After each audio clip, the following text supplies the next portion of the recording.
पैसाको लागि कसैले सोध्छ भने 5 तला घर छ मेरो काठमाडौँमा सिधै भन्छु हैन मैले 25 वर्षको उमेरदेखि गाडी चढाएर आफैले कमाएर पैसाको लागि त हुँदै हैन मैले गीत गाउँदा पनि पैसा आउँछ डिजाइन गर्दा पनि पैसा आउँछ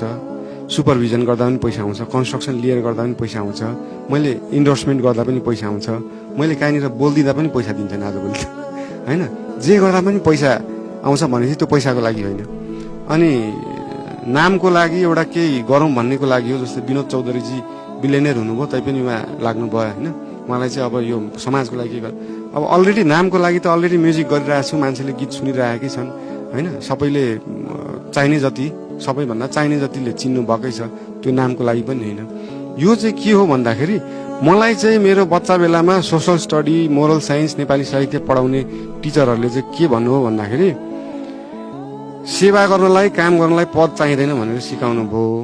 तर त्यो पदमा नालायकहरू बसेको पनि देख्नु सकिँदैन भन्ने कुरा चाहिँ सिकाउनु भएको थिएन अब चाहिँ मलाई त्यो फिल भयो क्या ठिक छ चाहिँदैन पोस्ट चाहिँदैन काम गर्नलाई अहिलेसम्म त मैले काम गरि नै रहेको छु तर त्यो पोस्टमा नालायक मान्छे बसेको त म देख्न सक्दिनँ नि त त्यो पनि त एउटा पाप हो नि त त्यो देखि पनि आफू चुप लाएर बस्नु त गल्ती हो नि त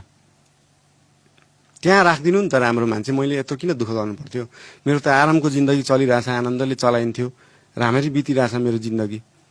मैले त यो दुःखै गर्नु पर्दैन थियो मलाई दुःख गर्नु पर्या पनि थिएन नि त त्यहाँनिर राम्रो मान्छे राखिदिनु त्यहाँनिर सबै काम गर्न सक्ने हामीले खोजेको जस्तो मेयर त्यहाँनिर हो भने त म किन जानु पर्यो त